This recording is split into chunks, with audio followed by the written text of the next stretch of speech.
How is Huggy Wuggy still alive? At the end of chapter 1, we defeat Huggy Wuggy by toppling a huge crate on him, causing the platform below to break. Huggy loses his footing and falls deep into the abyss, banging his head and body on rails and pipes on his way down. This is the last time we see Huggy Wuggy in the flesh, but fast forward to chapter 4, and somehow, some way, Huggy Wuggy is deep in the factory with us. And this toy is so deep, in fact, that I'm led to believe that he didn't make his way down here himself. Something else that makes me believe this is the condition that Huggy is in. This doesn't look like the injuries of someone who just kept moving after suffering it. It seems like something or someone found Huggy Wuggy before briefly patching him up. But before getting deeper into that, let's talk about how Huggy Wuggy is still alive in the first place. The very first point to make is that this was not a short fall. When we look at Huggy's descent, not only does he fall into darkness, but we don't even hear his body hit the ground.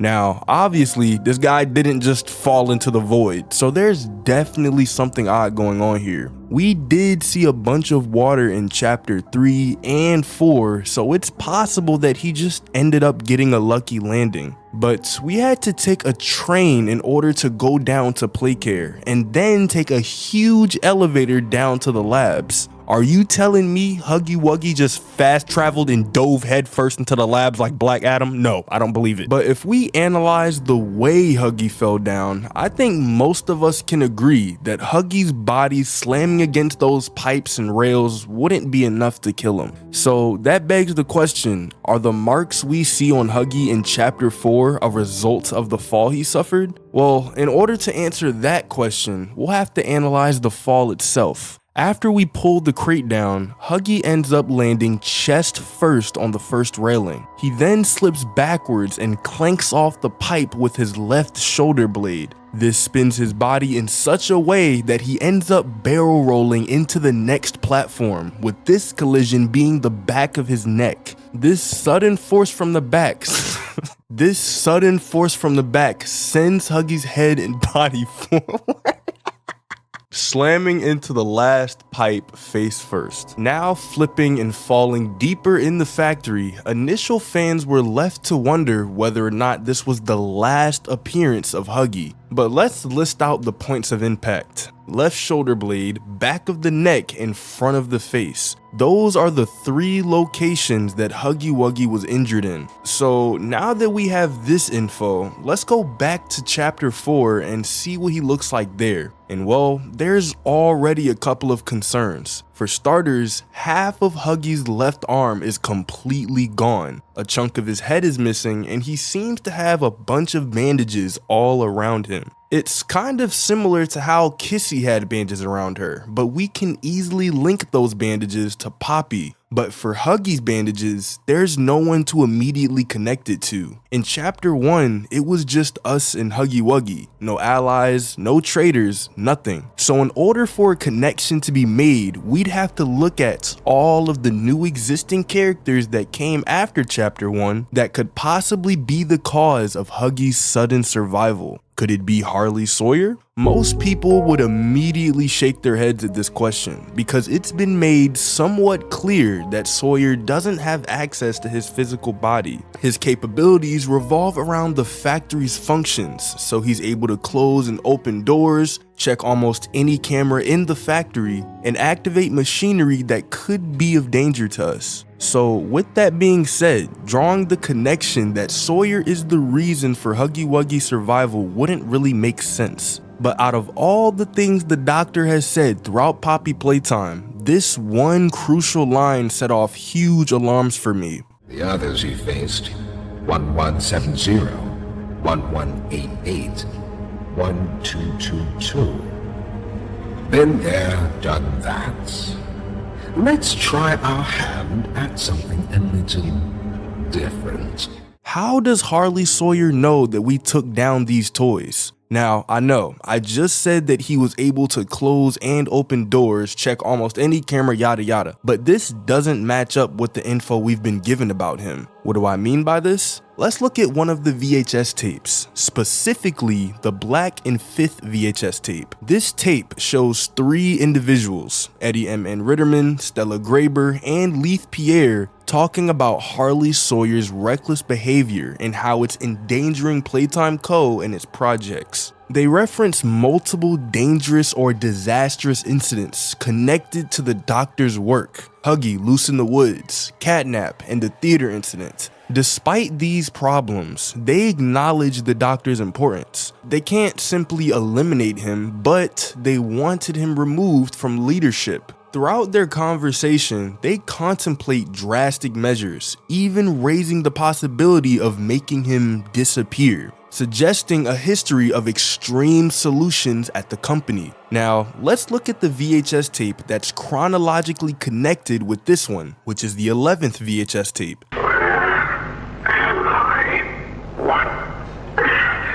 What is this fate and those backstabbing traitors? Dr. Sawyer, can you hear me? White? White, is that you? Who else is in there with you? You enjoy watching me rise like one of them? Some disorientation is to be expected. Who gave you the order? You spineless cowards. After all I've done for this project, for this company. I gave the order, Sawyer. Pierre, you have no idea what kind of mistake you just made. Really? From where I'm sitting, you're the one who keeps making mistakes that need fixing. Nobody else can do what I do. You need my knowledge, my intellect. Why do you think you're sitting in there right now and not in Boxy's stomach?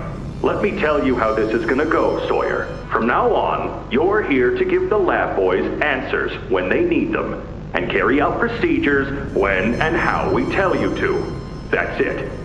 You'll be an open book to us whenever we want. This tape shows Dr. Sawyer awakening in a controlled setting, under the watch of Dr. White and Leith Pierre. He immediately realizes he's been taken captive or forcibly subdued, accusing them of betraying him. Leith Pierre confirms he issued the order, citing Sawyer's repeated mistakes. They now plan to keep Sawyer alive but contained, forcing him to cooperate by providing knowledge and assistance on demand. Despite Sawyer's threats, Leith and Dr. White remain in control, illustrating a power shift at Playtime Co., where Sawyer is deemed too dangerous to be left free, but too valuable to eliminate outright. But listen to this. So fight, or give in, or whatever. Because either way, we own the infrastructure you're wired into. Either way, we own the infrastructure you're wired to.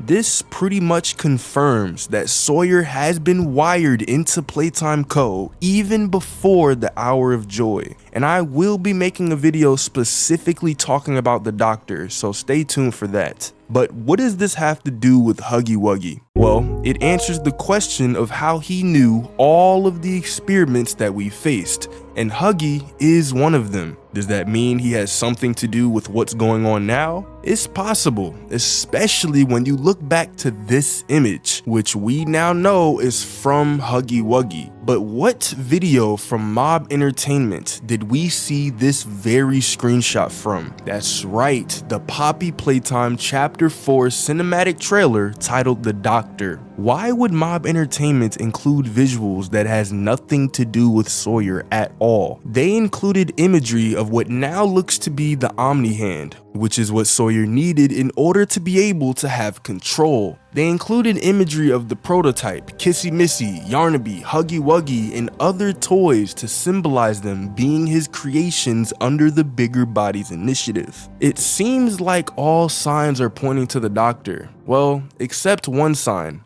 Like I said in the beginning of this video, Sawyer does not have a physical body. Even though he's seen to have one in the trailer, I'm led to believe that this was shown to just throw us off. And just because of this, it breaks everything that came before it.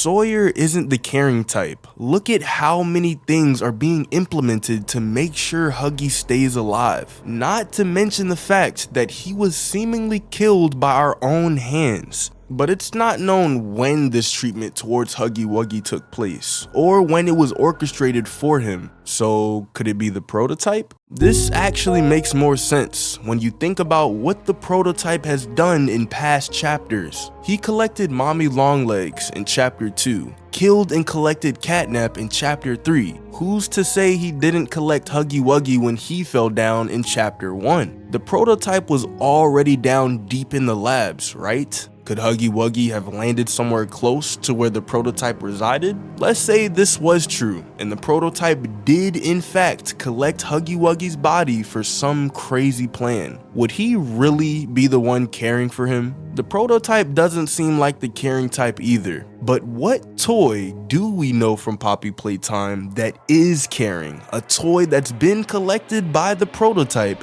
and is known to have a motherly side to her.